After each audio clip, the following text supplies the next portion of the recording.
Assalamualaikum warahmatullahi wabarakatuh. Perkenalkan, nama saya Syarifah Nur Syahbani dengan NIM G7012129. Pada video kali ini saya ingin membahas tentang obat atau zat aktif ranitidin hidroklorida. Mari simak videonya, check it out.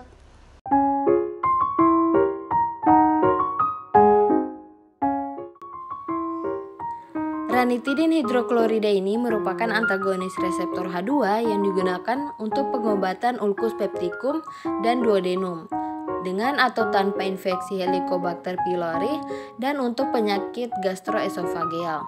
Kemudian, ranitidin hidroklorida juga memiliki mekanisme kerja untuk menurunkan sekresi asam lambung.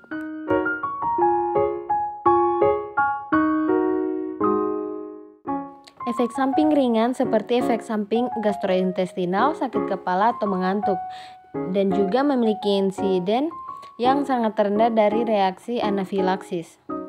Overdosis yaitu akan mengalami gejala kelainan gaya berjalan, hipotensi, dan efek samping sementara serupa yang ditemui dalam pengalaman klinis normal.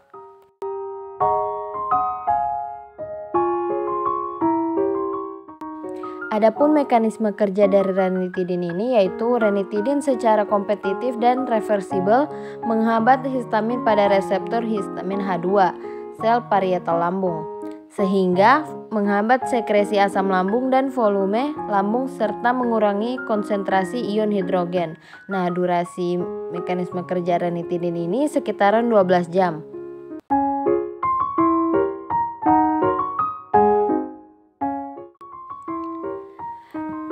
Kemudian adapun farmakokinetik pada ranitidin ini yaitu yang pertama ada secara absorpsi atau penyerapan, yaitu mudah diserap dari saluran cerna yang secara oral, cepat diserap secara intramuskular, kemudian ketersediaan hayatinya 50-60%, pada intramuskular 90-100%, dan waktu untuk mencapai konsentrasi plasma puncak 1-3 jam dalam oral dan dalam waktu 15 menit secara intramuskular. Nah, kemudian ada pun distribusi. Nah, distribusinya ini melewati plasenta dan masuk ke dalam ASI. Kemudian volume distribusinya ini sekitar 96-142 liter. Kemudian pengikatan protein plasma sekitar 15%. Nah, selanjutnya ada metabolisme. Ranitidin ini dimetabolisme di hati menjadi N-oksida yaitu metabolit utamanya S-oksida dan desmetil ranitidin. Kemudian ada terakhir yaitu ekskresi. Ranitidin ini terutama melalui urin itu secara oral 70% dan sekitar 35%-nya sebagai obat tidak berubah. Secara intravena 93% dan 70% sebagai obat tidak berubah. Pada feses oral 26% dan intravena 5%. Kemudian waktu paru eliminasi 2-3 jam pada oral, 2-2,5 jam pada intravena.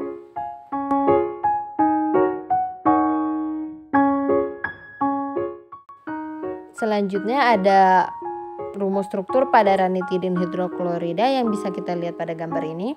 Kemudian pada rumus molekul ranitidin ini yaitu dengan C13H23 CIN4O3 dengan S.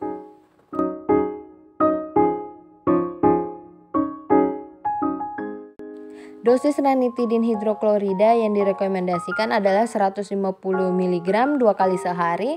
Dosis konvensional 150 mg ini dapat menghambat sekresi asam lambung hingga 5 jam.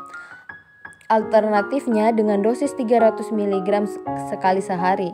Namun, penggunaan ranitidin hidroklorida dengan dosis 300 mg dapat meningkatkan fluktuasi kadar obat dalam plasma darah.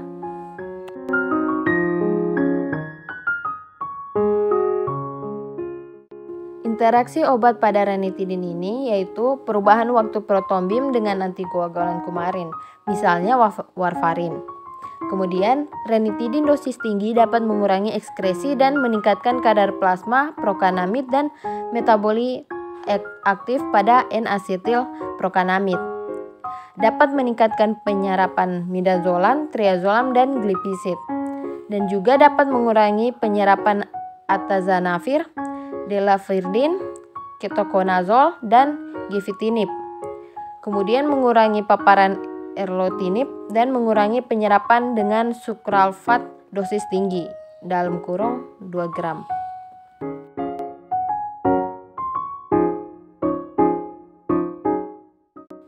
Menurut FDA, ranitidin masuk ke dalam kategori B sehingga masih aman digunakan untuk ibu hamil.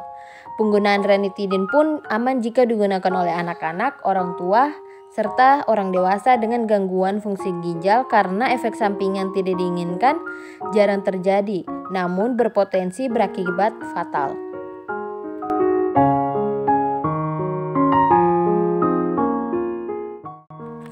Penyimpanan pada ranitidin ini simpan antara 20-25 derajat Celcius dan lindungi dari cahaya dan kelembapan.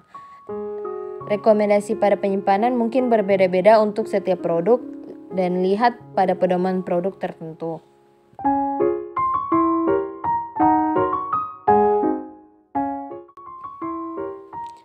Parameter pemantauan pada ranitidin hidroklorida yaitu singkirkan keganasan sebelum memulai terapi pada pasien dengan tukak lambung dan pasien berusia parubaya ke atas dengan gejala dipepsia baru atau baru saja berubah.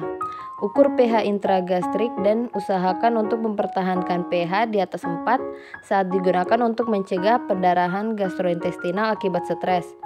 Pantau AST, ALT, kreatinin serum, darah tersembunyi dengan pendarahan gastrointestinal, sekresi lambung bila digunakan untuk sindrom Zollinger-Ellison. Tanda atau gejala perubahan SSP, kebingungan, depresi atau halusinasi, dan gangguan saluran cerna.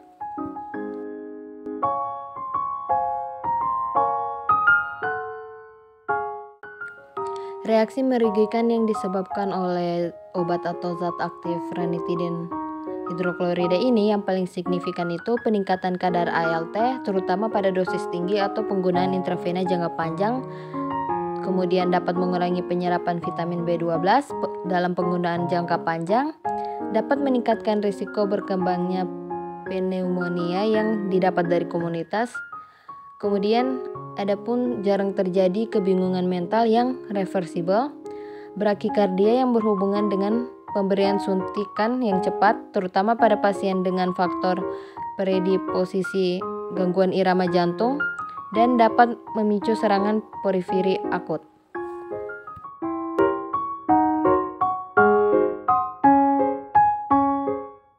Kemudian ada reaksi merugikan yang mengalami gangguan seperti gangguan sistem darah dan limfatik, gangguan jantung, gangguan telinga dan labirin, gangguan mata, gangguan gastrointestinal, gangguan umum dan kondisi tempat pemberian, gangguan hepatobiler, gangguan sistem imun, gangguan muskuloskeletal dan jaringan ikat, gangguan sistem saraf, gangguan kejiwaan, gangguan ginjal dan saluran kemih, gangguan sistem reproduksi dan payudara, gangguan pernafasan toraks dan mediastinum, gangguan kulit dan jaringan subkutan, dan gangguan pembuluh darah. Pada gangguan-gangguan di atas yang saya sudah sebutkan itu adalah yang paling jarang terjadi. Jika pasien mengalami gangguan ginjal pada oral yaitu CRCL-nya di bawah 50, dosisnya yaitu 150 mg pada malam hari selama 4-8 minggu. Untuk pasien dengan respon yang tidak adekuat dapat menyesuaikan dosis menjadi 150 mg 2 kali sehari dan dapat mengurangi kembali ke pengobatan pemeliharaan sebesar 100 mg pada malam hari jika diperlukan. Kemudian pada intramuskular atau intravena, CRCL-nya yang di bawah 50 itu dosisnya dapat mengurangi dosis menjadi 25 mg.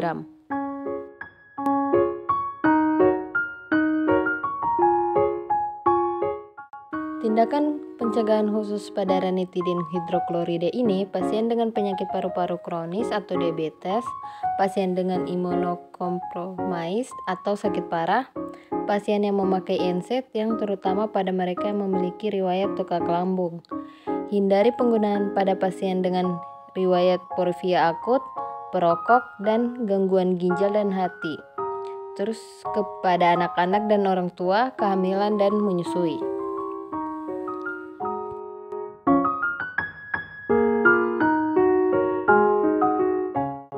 Berikut ini sediaan dari ranitidin hidroklorida.